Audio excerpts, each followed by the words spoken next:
Welcome to Empathy Corner, Conversations with Tote Counselling. I'm your host, Tony Matthews, and today we'll be discussing overall well-being, martial arts, mental health, physical health. And today's guest is Steve. Hi Steve, welcome to the show. Thank you for having me.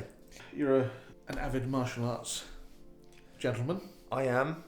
Some people say I look a bit like Terry Silver, probably because of the long hair, but Not there you silver go. yet. Not silver yet. It's still got a bit of colour in it, but the silvers are coming through, so Absolutely. soon. I like it.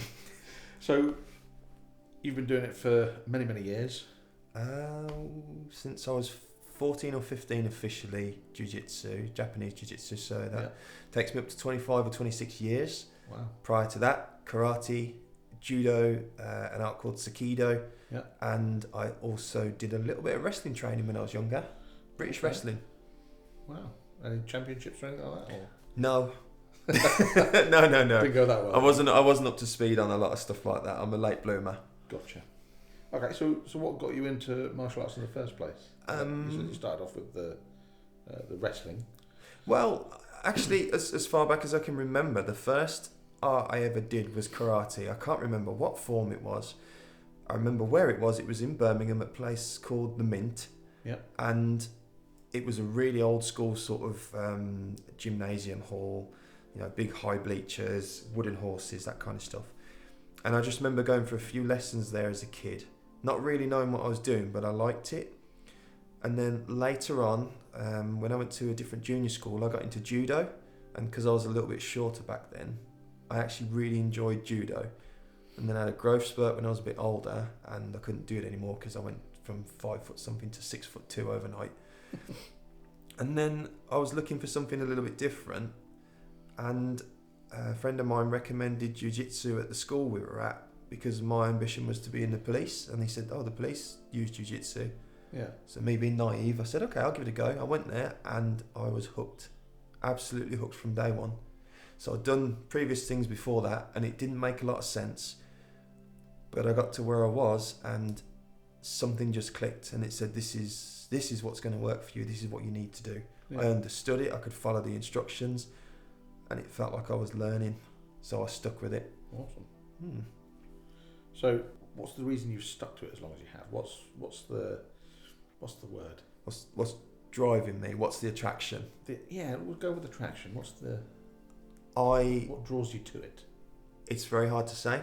I live and breathe it. It is a part of me. Yeah. I can't explain it any other way. I liked the close quarters nature of it. I liked the way that I was developing while I was doing it. And to me, it's always felt like a really well-rounded style and really adaptive and a really interesting art as well. I've always been fascinated by Japanese martial arts, and jiu-jitsu for me has a lot of character to it and a lot to discover, which I'm still learning about now. There were days when I'd go home a little bit sore. I'd get bumps, bruises, never had a major injury, but I just wanted to keep going back and doing more and more and more. Even on the days I didn't feel like it, I had to be there. Yeah. It was like an addiction, but it was a positive thing. I always came out of it feeling really good, but it's hard to nail what it was that did it for me. It just felt like where I belong. Yeah. And it, like I say, it's just part of me now. I live and breathe it, and I can't imagine not having done it for the past 25 years or more. When it comes to mental health, what are you happy to share in regards to that aspect of the journey with the martial arts side of things? What connection is there? So I've had a fairly good life, I'd say, and things haven't been as bad as other people. There've been a few ups and downs. Yeah. The one constant in my life that has always been the best part of it, and it sounds really sad to say this because it's not a reflection on parents or anything like that, the dojo. The dojo has been a constant in my life where I'm there, I'm in control, I'm guided, I'm supported, and it felt like a place where I was empowered and I was the best part of myself, unrestricted. And even now when I'm teaching classes, I still say the mats and the dojo is the last place where the best part of me still exists. It's just, no matter what was going on in my head, once I'm on the mats, it's almost like a mask. except the mask is what I wear when I'm not on the mats. Yeah. On the mats, it's me, it's the real me, it's where I can express myself and where I can do the things that I enjoy the most and take solace in the fact that I can do it. Whereas in daily life, you are restricted based on your personality and other things like that. But in the dojo, we're all equal as well. I don't know if that makes sense. But for me, it's always been a safe place for me, and it's a place where I've grown, developed, and I've been nurtured, and now I'm trying to do the same for anyone who comes in to see me. Yeah. There's so much you can accomplish if you have somewhere like that. Some people are really great at football. They join a football team, Yeah. they're part of that. Some people join rugby, they've got this big camaraderie. None of that worked for me. And again, even at my lowest point, the martial arts was still something that could always bring me back up, because it was a part of me that was the strongest and the best, and it kept me quite sane for a lot of stuff. Okay. You got the endorphins of when you do certain exercises and stuff. You always get the adrenaline rush and the endorphins. But it's just the whole thing of knowing that you can do it, and there's a part of you that is able to do that kind of stuff when you wouldn't have thought you could. So when it comes to your martial arts, and we look at mental health, anxiety issues, depression issues, would you say that having martial arts in your life has helped you manage those aspects, or what's kind of happened for you when it comes to that? As I sort of said, it's a place where I can regulate myself a lot better. What it's given me is structure, a routine, and a safe space where I know that I'm able to maintain control. Yeah. And as for the mental health benefits of it, I'm not going to try and sell it, because I do it because it makes me feel great, and it helps some of the students as well. For me, I go there, I know what I'm going to do, I know who I'm going to be around, and I know I'm going to come away feeling really good, even if I've had a terrible day, because I enjoy it, and there's something there that just makes me feel a bit more complete. What I'm hearing is martial arts isn't just something that helps with physical health. No, a lot of people think it's just kicking and punching and throwing people around, or trying to get someone to submit on the ground. It's not that. It's a positive release. It's a place where if you get a great sensei, they become a role model, they guide you and they shape you into a really positive person. You can explore your own feelings there as well. You can sort of look at yourself and say, what do I want to be like in a few years' time? Do I want to be here still? Do I want to protect myself? Do I want to learn to hurt people? And you think, well, actually, I just want to be more of an improved individual, learning to breathe better, learning to have a better stature and posture, keeping your head up when you're walking down the street, conversing with people in a different way, and having a bit of safety and comfort in the knowledge that you can protect yourself and someone else if you need to, but you never want to have to. And it gives you that feeling of this real inner strength. Yeah. As daft as it sounds, you feel like you can do so much. So that huge misconception that people that do martial arts only want to go out and hurt people. Yeah, and the problem with that is a lot of it is sort of propagated, I want to say, through the rise and dominance of MMA and UFC and stuff. It's good entertainment, don't get me wrong. That's a key word there, isn't it? Entertainment. Yeah. But that is not how you should approach your martial arts training and bring it into that aspect of your life. There's a lot that I can do to someone, which is not very pleasant, but that's not the reason I do it. I do it in case I have to use it one day to protect myself or someone else. But that's instilled in me a level of control and discipline to say, be a good person, don't go out and hurt people. You can, but that's not the point. Yeah. Be a good role model, be a good person, treat people with respect and individuals, and only use what you've learned if you have to, as a last resort, not to show off, not to go and beat people up or anything like that. So you've got an ethos within the club? There is absolutely. The ethos in our club is there are no egos. It doesn't matter who you are, where you come from. You could be a higher level than me when you come in and train alongside us. We're all equal on the mat, and we all treat each other with respect. If you can't follow those basic rules, then you can't stick with the club. If someone comes in looking to start trouble, it's not me who sorts them out, it's the club. The atmosphere and the ethos and the way people are, they soon realise it's not their place. If they want to start hurting people, they basically get psyched out by the whole thing. And then I'm more inclined to be protective over my students if someone like that comes in and show them this isn't the place for you. If you're going to be a silly sod, go and do it somewhere else. Yeah. Sometimes it's not even about the actions, it's the words or the way you present yourself as well. It teaches you a lot about yourself and how to compose yourself around people too. How to be patient, how to not rise to challenges or be baited so easily, to maintain that self-control. Yeah. And then how to treat other people fairly and with respect as well. Respect is a big tenet as well. We have to always be respectful of people. Even if we don't like them, we still show respect.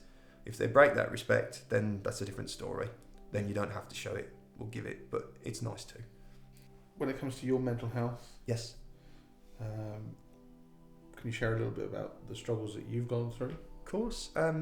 So in the past, I've had issues with, I was bullied as a child, I was bullied as a teenager, I was bullied as an adult, not physically, but psychologically, which is a really difficult thing to deal with. And when you're a black belt and someone can make you feel really terrible with words and stuff. And it's an interesting journey. I wasn't as resilient as I thought I was. And you learn how to be more resilient by the way people treat you and how you can treat them in turn. Yeah. So for me, when I've had breakdowns and things in the past, or I've had a moment where I've been crying before a session, I hold on to the hope that I'm going to go to the club, and if I'm feeling really wretched, it's my mission to make everyone else feel great so that they don't get to the same state I've been in. Yeah. And that helps me to blossom a little bit more then when I'm on the mat, because I can be that person that has been created over time through martial arts. And there are times when you feel depressed and you don't want to do anything, you've got no motivation. Or there are times when even I still get anxious about going there because of how I'm going to look to the others. Can they pick up on something going on with me? Mm. And I'm pleased to say that my students are brilliant and they are really supportive as well. I've not had any issues while I've been at the club as far as I'm aware, but I reckon if something happened in front of them, they would show me a level of support and kindness that you just wouldn't expect from the kind of thing we do as martial artists. And the worst days I have, I always look forward to the days on the mat as well, because I know that's when I'm going to be happy and enjoy myself again. Yeah. And I try and take a little bit of what I learn on the mat home with me. So it's just trying to breathe a bit more deeply sometimes, being more patient, being attentive to other people, and actively listening to people as well and what they're asking for. So yeah, it's good for your mental health. It's been good for mine. I've cried on the mat in the past with my old sensei, and he was brilliant with me as well. He could see I was struggling. Yeah. And there's no shame in saying I was in tears a few times because I was going through things and I didn't understand. But he'd known me for upwards of 15 years at that point. And he treated me like a son, and he didn't treat me like I was broken or anything like that. And he just constantly remind me that I am worth what I am and I can do a lot more than I realise. And what I'm doing is a good thing, if that makes sense. That's my catchphrase, if that makes sense. When it comes to mental health, yeah, how would you say your martial arts training impacts, helps and benefits? The first thing it does is it does relieve a lot of stress, and that's one of the old sort of cliches. Oh yeah, go do this, do that, relieve stress, get rid of anger. It does. If you're stressful, you get on the mat and start rolling around and sweating and whatnot, you feel a sense of accomplishment that makes you feel better. The endorphins kick in, the adrenaline kicks in, and you get that little bit of a high. And it does help with things like that. It gives you clarity, it gives you a routine, it gives you a structure, it gives you something to look forward to as well. Mm. And when you're in an environment like the one at my club, where everyone gets on, you have that social connection with people as well. So you know you're not just turning up and paying to do things for an hour, you're turning up to have time with like-minded people, to work on yourself and make yourself feel better. You can hear some of my terrible jokes, which are legendary, but you're doing something that makes you feel better as well. You get that little sense of accomplishment, and each time it's a little step forwards, and eventually when you look back, you've come quite a few hundred miles from each little step. Is that what I mean to say? I don't know, you tell me. Your answer to the question. What was the question? Benefits mental health. It does. In what way does it benefit the training aspect? I suppose. Would you say it's along the same, a similar sort of line as somebody going to the gym or someone going for a run? Or you need to look at the small improvements rather than straight away getting the best you can. You don't go for the best results immediately. You build and build and build, and then you look at the journey and think, bloody hell, I can do all this, and I wasn't sure I could do that in the first place. Take each step, become better at a nice and steady rate, and don't think about the end goal. Just think about continuation and improving and going in a direction that suits you. Yeah. If you're anxious, rest assured you can step on the mat and feel comfortable around the people you're training with, because we will recognise that, and we will take time to reassure you and to show you that you can do these things and that we can help you if you need the help. But we also encourage people who have got anxiety and whatnot not to shy away and say and not say anything, because again, our students and instructors are really supportive. If we see someone struggling, and it's happened in the past, one or two of the other students will go over and not make a big deal of it, but they'll get down to their level if they're on the floor, and they'll give you support. They'll talk to you. They'll treat you like a person as opposed to someone who's just turned up and paid. Yeah. So there is recognition of stuff like that. And I'll often say, if you need a moment, you don't have to tell us why. Just step outside the door, do what you need to, then come back, no questions asked. Yeah. So it's a very supportive environment. It has to be, because when I was in school, we did football, rugby, all that kind of stuff, and then in the end it just ended up being football. I hate football with a passion. I really can't stand it. Martial arts was my outlet. So I take the view of someone who comes through that door, this might be something they're really looking forward to because it's the only thing they think they can do. Yeah. Or it's the only thing they're interested in after trying everything else. So they're not a number to me, they're a person, and as such I need to encourage and nurture them in the way that works best for them. And I'm aware that you love to teach families as well. Families are brilliant because from a personal point of view, I like the family unit. I like the solidarity of a family. So mums and dads training with daughters and sons and vice versa and all the rest of it. I like to see a family spend time together and progress together and see results together and grow together through a martial arts environment, because the respect that comes with that is different to what you're expecting at home. So when you guys trained, you all trained together as one class, or? We have a few mixed classes and split classes at the moment, but the ladies only classes and the men's only classes, they're by request. But those ladies and men do train in the mixed classes too. It's just that they might prefer a slightly different environment. Sure. But yeah, we do mixed classes because we've got people of all different ages. We've got parents, grandparents, mums, dads, daughters, sons, cousins, aunties, nephews, all that kind of stuff. Yeah. And you know, not only that, but you get to see what your kids are doing and you get to experience it. So you understand how much effort they're putting in as well at times, and you give them a break when they come back from training. You can't say, oh, you didn't work hard enough, because you could see them really going for it. And that builds a different kind of respect between you as well. And there's not a lot of things out there as well, especially for, just remind me, the age group that you teach from is what, the youngest? So from 6 years up in the juniors class, so 6 to about 12, and then in the main classes it's 12 upwards. Okay, so it's from 12 upwards that it's mixed, or is it? Yes, so we've got mixed juniors, but from 12 upwards is adults and juniors, because 12-year-olds are teenagers. Some of them are built much bigger than I was at that age, so it doesn't hurt, especially with the girls, to learn a little bit of something to protect themselves, obviously. Yeah. And it's good to have the parents stood by supporting them and seeing them on this journey, because I don't know what everyone who comes through the door is going through, and I don't always ask. I wait until I'm approached about it. So I treat everyone as if they need to be there for their own reasons, and I help them along that way. Yeah. I absolutely love the idea of mums, dads and the kids all beating each other up. Well, you think about it, you know, it's good to build a bond between, I've got a daughter and mother, and they love I haven't got a daughter personally, I've got a mother though, so that helps. But at the club I've got a mother-daughter combo. Yeah. And they train with each other and they have a great time. They have their little squabbles every now and then, but you can see a new dynamic between them because they respect each other for what they're doing and they've got more trust in each other. Yeah. Not only that, but from a parental point of view, if you know your child can take care of themselves, you will feel much more comfortable and secure as well, in that if they're on their own, they stand a much better chance than if they hadn't done anything. Yeah. And if the need arises, then you can step in and do something as well. Yeah. Because at the end of the day, self-defense is about protecting yourself and those that you care for and that need protection. So self-defense is a bit of a misnomer, because when it extends outwards, it is actually you look out for other people that are in need. Yeah.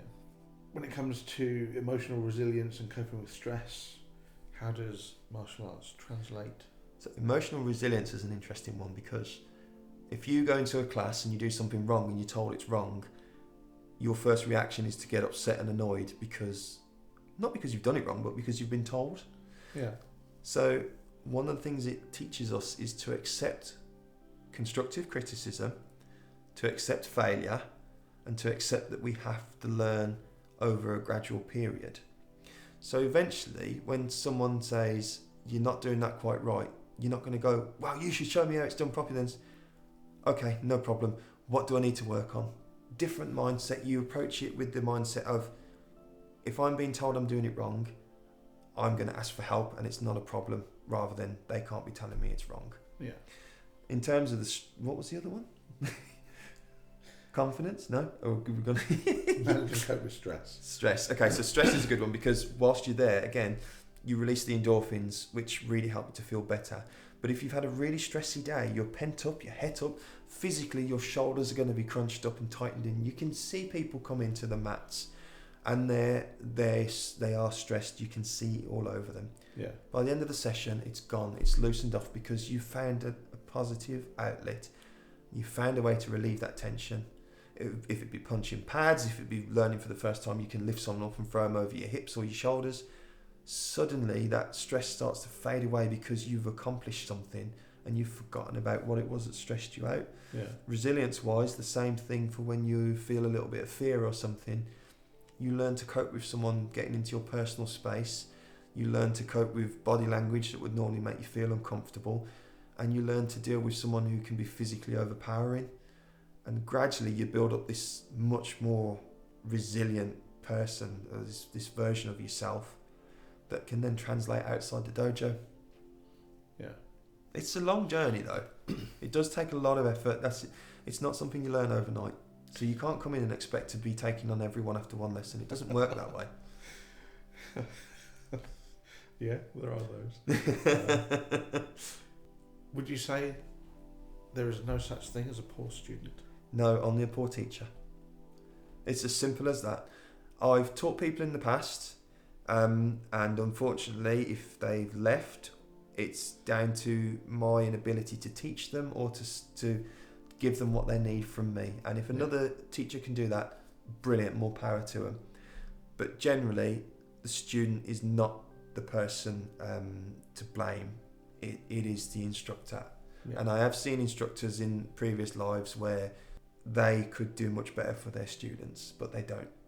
So yeah, it's like the saying, a bad workman blames his tools. It's the same with us.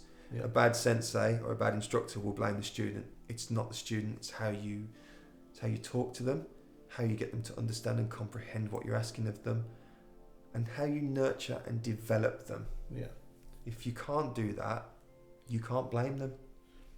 And that's where, people that struggle with self-doubt, anxiety, low mood, motivation, things like that. Yeah. And that's where, your ability comes in to help instill that confidence and build them up and give them that inner strength to push forward. And yeah, so the inner strength thing, there is an inner strength. We've all got it. I'm not going to go too high level on it now, but there is something within us, an innate ability to become this much stronger version of ourselves when we need it. Mm. The people who have a lot of self-doubt, I do spend time with them on the mat, and rather than push them into doing something they're not sure about, I'll do what any good instructor would do, and I break it down into small manageable steps, and they progress towards a small goal. So for me, the first one would be learning to do an effective block.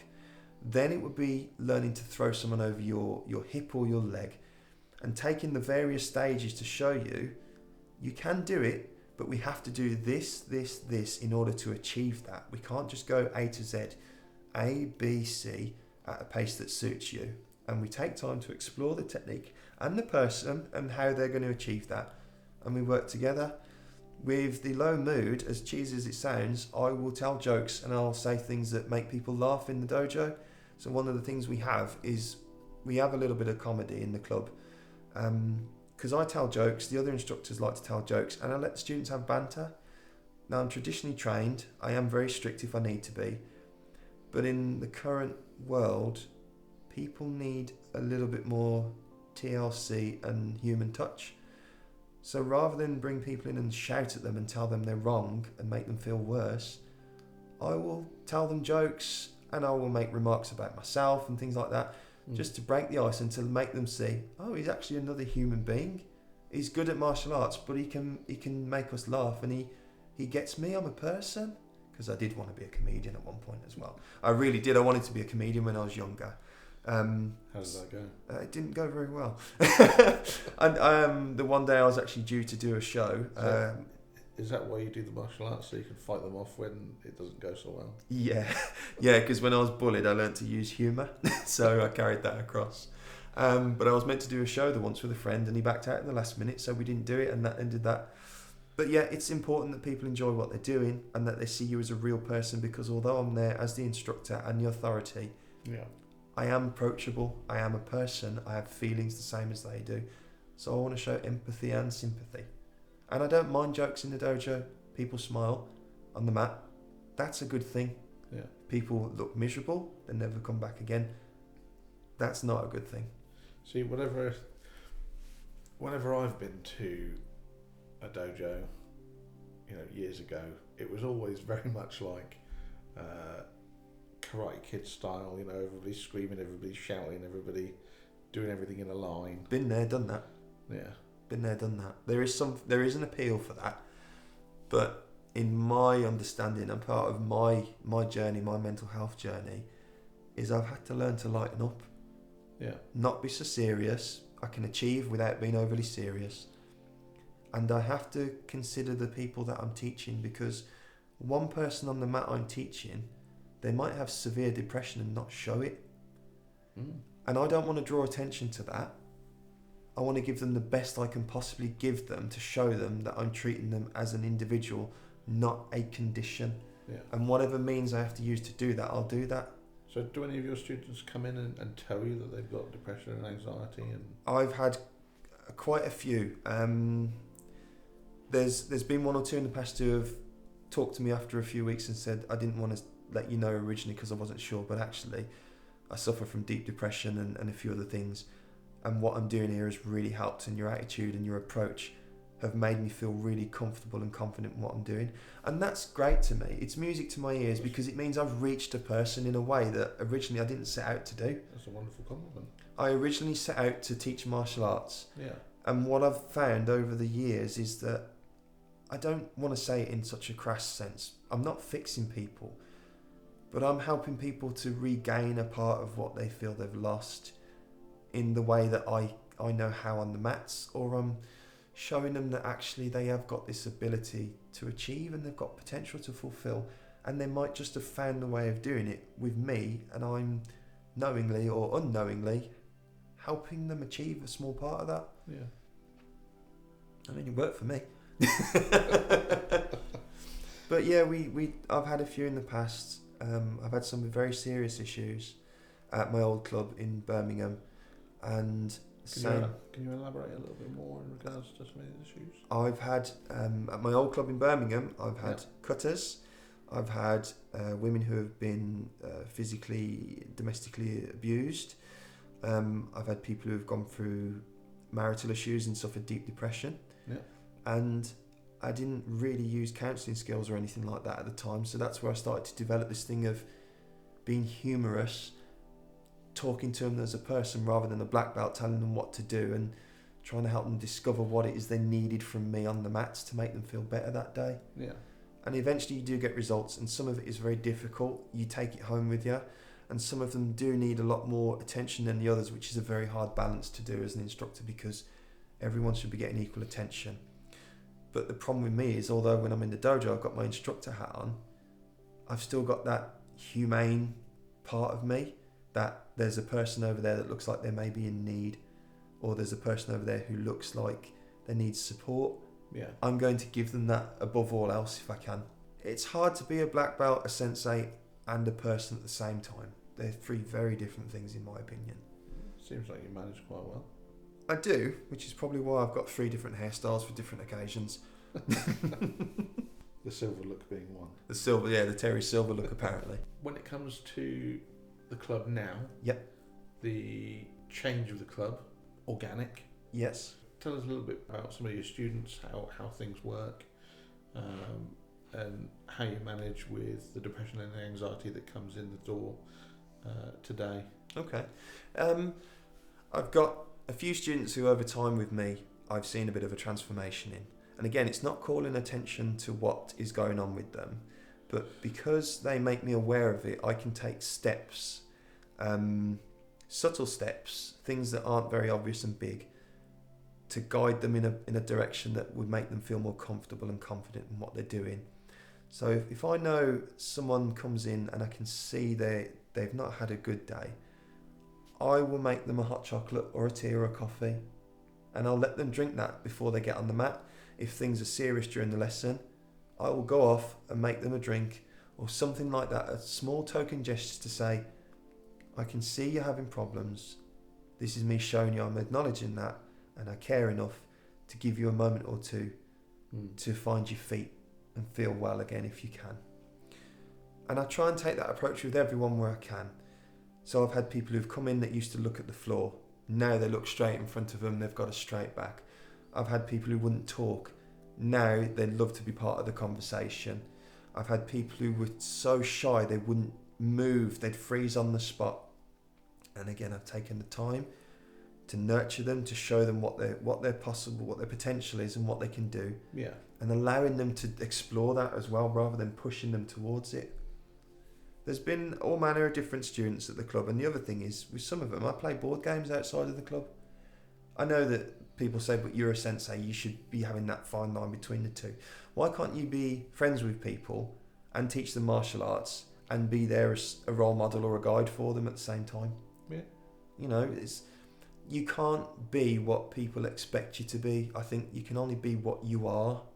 And if people don't accept it, then maybe they're not really the people that you need around you, and vice versa.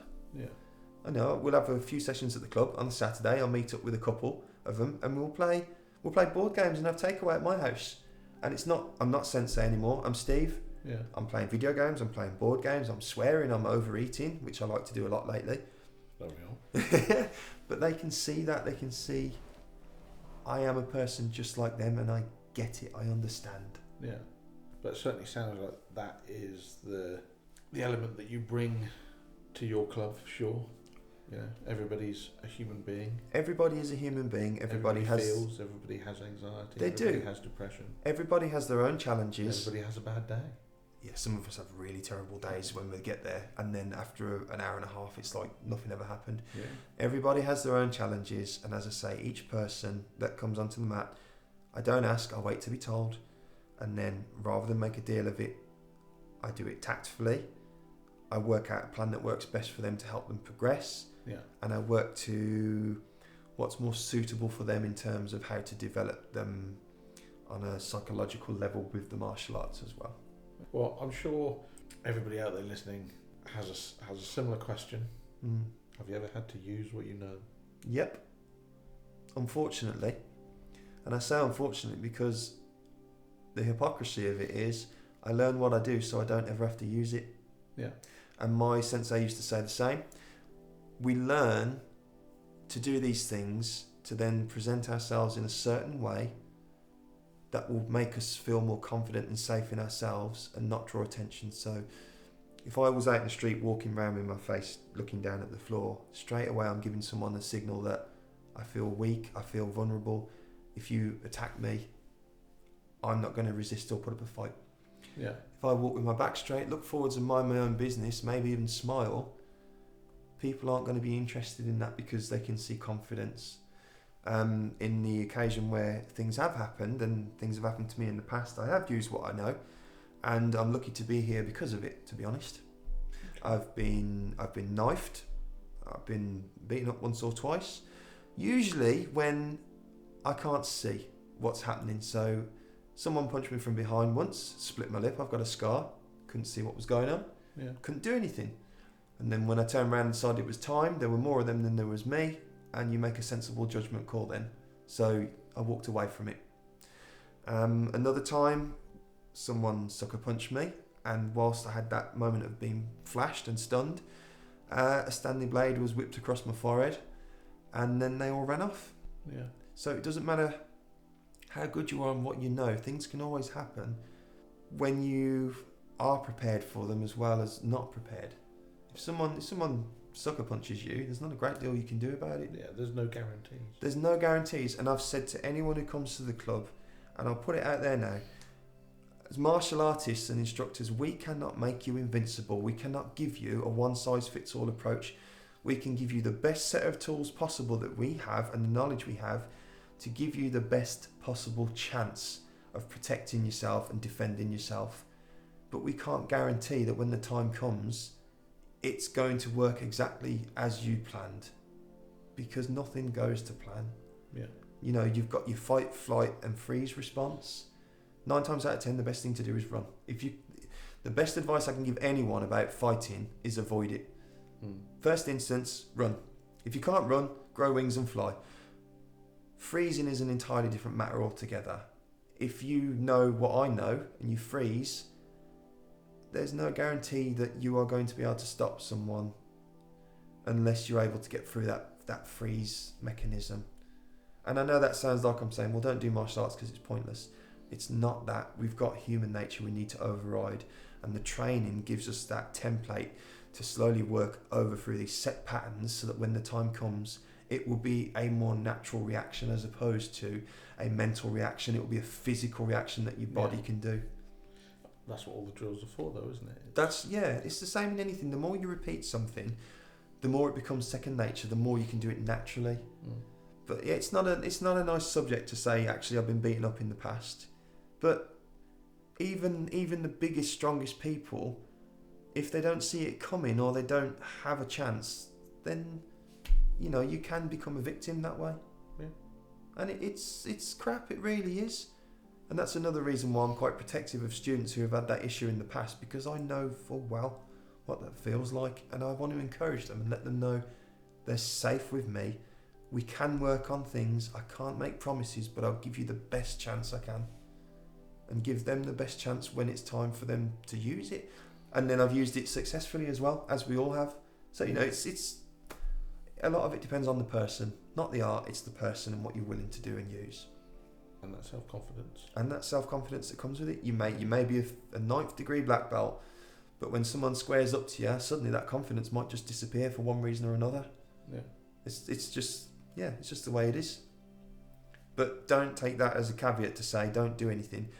Knowing something is better than knowing nothing, and at least trying when you absolutely have to. Don't do it for the sake of it, do it because you have to.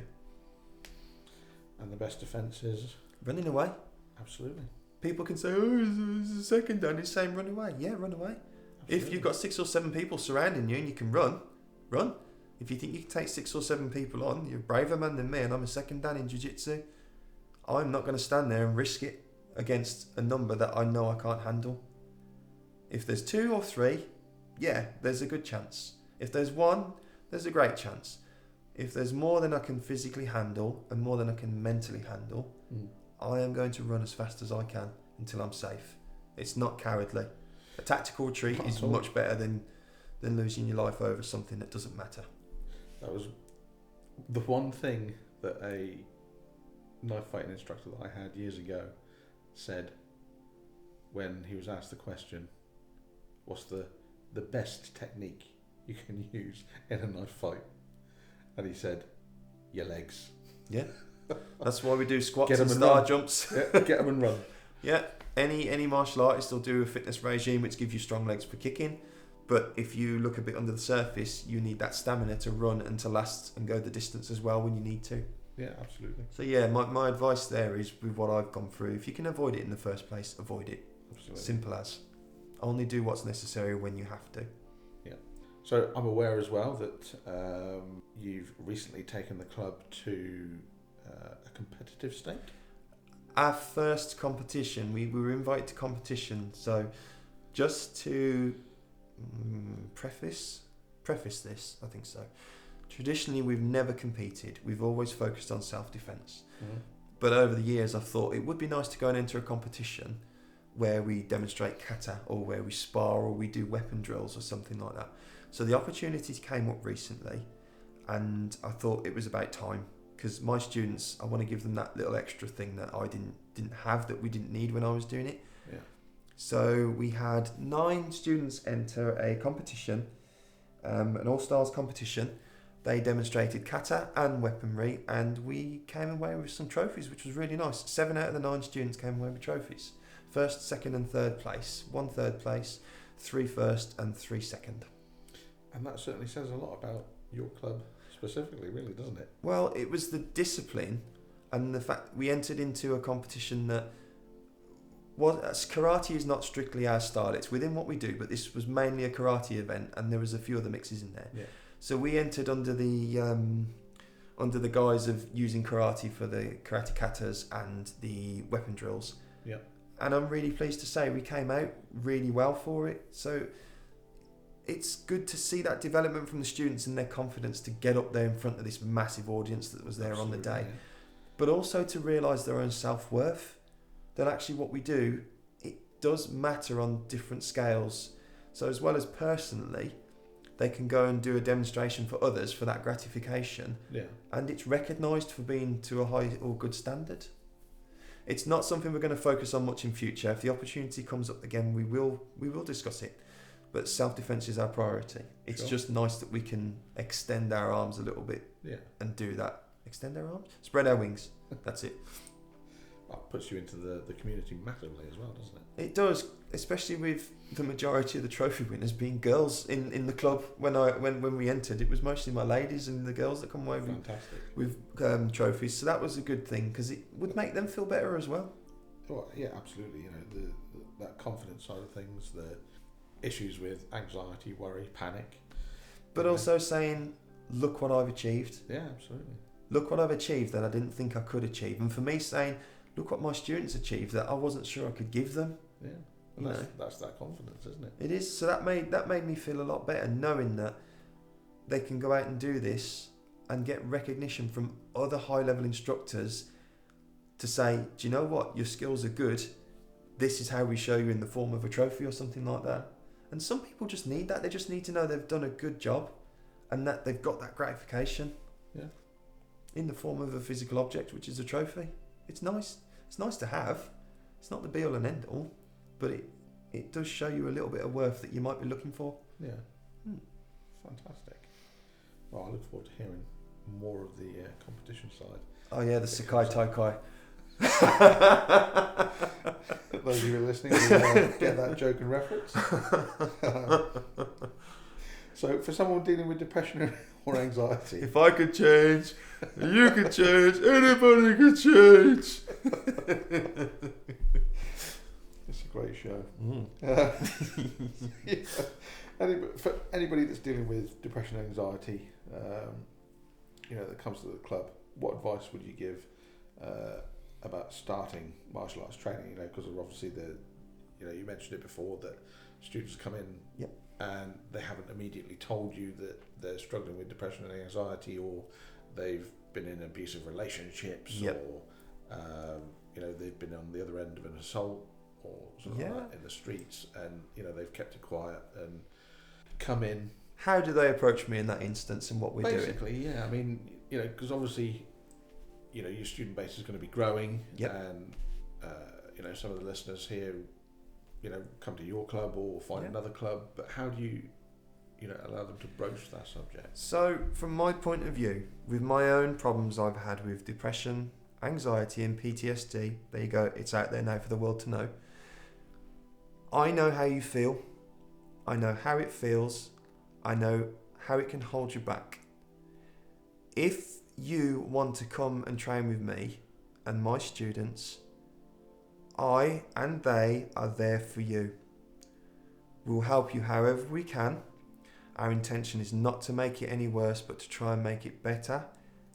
And it's a journey that we should be going on together. I'm not saying come in and announce to the world, because I know that doesn't help some people. But if you come and tell me, look, Steve, I'm thinking about doing martial arts. I've got a bit of a problem with anxiety. I will say, not a problem. What triggers it? What do you need in terms of a safe space? What coping mechanisms do you have that you need to use when you're there if the need arises? And how can I help you feel better and safer on the mats with me? But yeah, I get it. For people who are thinking about it, like I say, I'm not going to try and make it worse. I'm not going to make it obvious. I'm not going to put you in front of everyone and make it much harder than it already is for you. I know the struggle. The first step onto the mat is the hardest step. But I promise you, I will do my best to be there for you if you are one of those people, because I understand and I've been there. And it's helped me. And if I can help you, great. A wonderful message. Well, yeah. Never eat yellow snow. That's a good message as well. Unless you know it's food colouring. Oh no, not lemon. Okay, so when it comes to mental health... Sorry, can I just say one more thing on the last topic? Go for it. Sorry. There's a quote that says we suffer more in imagination than reality. And what that means is, in your head, it's the worst thing that could possibly happen when you come to us. Or what you think you might do is the worst possible thing going through your head. You might catastrophize. In reality, it's not what you're expecting. And that's one of our club sort of taglines. It's not what you're expecting, because it really isn't. People come in, they have a good time, they feel great, they go home. They're not going to come in and feel worse for it if I can help it. Yeah. So remember, I'm not saying it's all in your head, but I'm saying what you think the worst of stuff could happen, that was terrible English. Whatever you think could happen, that it's absolute worst, it's not the case. It really isn't. Not with us. When it comes to mental health, what kind of awareness training would you recommend to other dojos, other instructors? I'm with the BMABA, which is the British Martial Arts and Boxing Association now. And they offer some really, really fabulous packages on like SCN awareness and things like that. In fact, they've got their own SEND course, which is interesting, because I didn't think you could do that through anyone other than school. I wasn't aware of that either. No, it's something they've pioneered recently, and I think it's a great idea, because we get a lot of different people come through now, and we're not all equipped to deal with it. As instructors, we're not trained from day one how to deal with someone on an emotional level. You know, when we first start as students, we're taught to kick, to punch, to arrest an attacker using holds and stuff, and to protect ourselves, not how to cope with someone on an emotional level or give them the specific attention that they require for their needs. Yeah. There are lots of online safety courses and training packages. There are lots of free resources. Any instructor out there who's unsure, look up how to get better at understanding people with those needs and how to support them. Because if you do that, you can open your doors to so many people. And it's more inclusive as well, because we're all people, we all need these kind of things. I can't turn someone away who has autism or ADHD or any other conditions like that because I'm ill-equipped to deal with it, because my dojo might be that last place that gives them that sanctuary or that place to develop. Yeah. So we've got to take it on ourselves as instructors to get up to speed on training as needed, and to be able to connect with people on as many levels as possible and provide the support we can. Because part of being a sensei, and the translation is teacher, is that we need to guide the next generation. We need to guide our students. We need to teach them. We need to show them the way. If we exclude them because we don't know how to do it ourselves, then we are slowly giving our club the demise that it doesn't deserve. As a club, do you accommodate for disabilities? You know, not just... Well, I'm from Birmingham, so I have to accommodate for a disability somewhere. Fair one, no comment. No. I know, we do. But is it... It is tricky, I won't lie. It is very tricky. With ADHD and autism, where you've done training in that aspect as well. I have. No, with the ADHD and autistic children, children with autism can be fantastic learners. Kids with ADHD can have a lot of energy and unfortunately very short attention spans. Yeah. So you've got to understand how to play to those strengths. If one of the kids I've taught before, he had ADHD, his limit was about 15 minutes at a time. Rather than say, I can't teach him because he doesn't focus, I'd say, right, we'll spend 15 minutes on this, have a short rest, get refreshed, come back, we'll spend 15 minutes on something different, something more engaging. And that generally works really well. With the people who've got autism and hyperfocus and things like that, sometimes you have to break things down to a level where they can follow the process so sort of down the line and by the book. Yeah. And that can be difficult, but ultimately very, I can't speak now. Rewarding. Very, ultimately difficult, but incredibly gratifying for both of you. Yeah. Because you see them develop in a way they might not have felt they could develop, and you realise, actually, I can do that for them as well.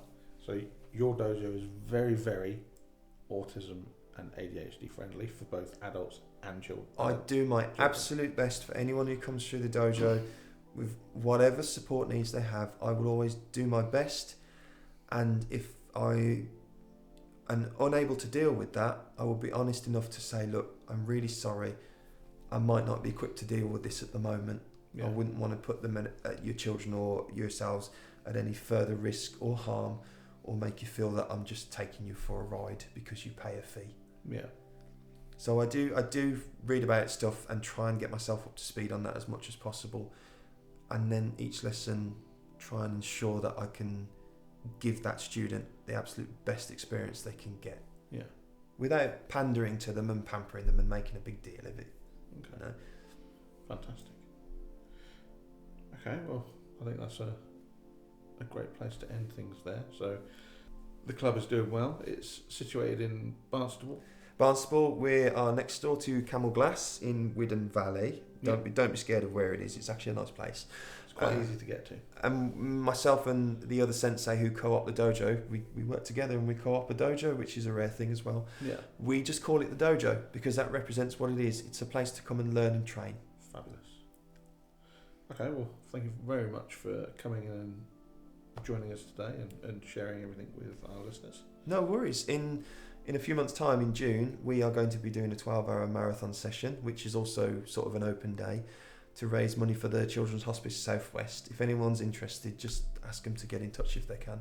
Come along, train with the other instructors, maybe learn something new, spend a bit of time on the mats and feel better, and raise some money for a good cause. As usual, we've got the links for any support that anybody's looking for or needs in the description. And if you've got any comments, input or anything, or want to join in any of the podcasts, by all means, leave a comment, get in touch, and thank you for listening. Can I leave off on one little note? Is that okay? Go for it. So, for me, at the club, one of the mantras is we're after progress, not perfection. Everything starts with small steps. You build up to it. The end result is all the hard work that you put in. Don't try and shortcut it and expect everything in one go. It's the same in life. Take it step by step.